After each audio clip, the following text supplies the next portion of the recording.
Day 12 of our road trip across the United States, and we're heading home. We're going to go through Texas, New Mexico, Arizona, and into Nevada. Thought I'd just get a quick shot of the sunrise as well. Hi from New Mexico. It's morning and sunrise, and there's cactus. Last night was pretty windy in Texas, and we kind of ended up in the car a lot, and now we're on the road pretty early. And this is New Mexico.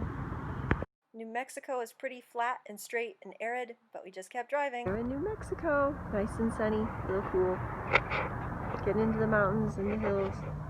I have to say, all the billboards in New Mexico were rather entertaining. Every few miles they had more billboards, and some of them said things like, "Stop at the next stop for girl stuff," or "guy stuff," or "children's stuff." Yeah, and then we got into a little bit more mountainous areas. Nice and sunny here, New Mexico. Here's New Mexico. Some of the painted hills in the background.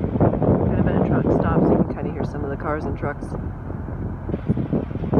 I tried to take some pictures of the interesting geological features along the way, since there wasn't necessarily a lot else going on. So here's a few pictures of some of the more interesting landscapes that we went past. In Arizona. Flat and dry on this part of Arizona.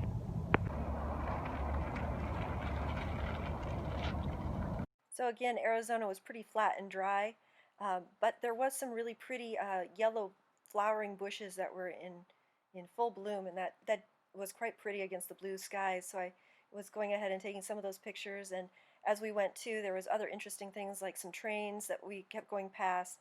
So there were things, and then we started into the slightly more forested area of Arizona. From Flagstaff, Arizona. It looks kind of desertish around here, but Flagstaff actually has some trees and some mountains. It's about 80 degrees out. It's lovely. Flagstaff, right in the middle of Arizona, is always interesting because all of a sudden there's trees and mountains, and it's just so very different.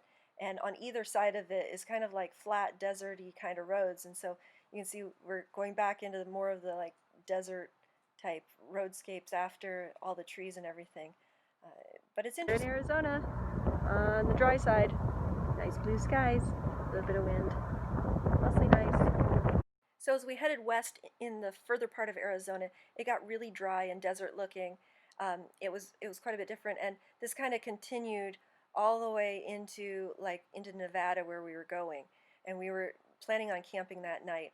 And then we arrived there at Lake Mead, and it was really, really beautiful. This is Lake Mead near Hoover Dam. Hoover Dam's closed right now, but here's the lake. Just crossed into Nevada. Half of it's in Arizona. It's in Nevada. Lake Mead in and of itself seemed like a good place. There was a lot of campgrounds and everything, but it was just the vistas and everything and the huge mountains and the scale and the size of the place that really was what was amazing, and I don't think any of these pictures do it justice, and that's just us in front of there. We wanted to see the Hoover Dam, but it was closed by the time we got there, so we went ahead and went to the really nice campgrounds and set up camp. Throughout the night we did hear coyotes going back and forth, but it was like a fully paved, nice campground.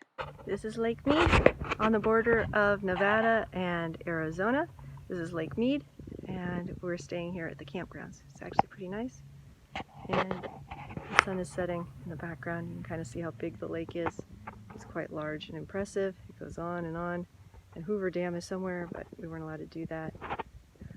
We went for a walk down towards the water but never got there. Instead, we just ended up watching the sunset and getting back to our campground before we got too dark.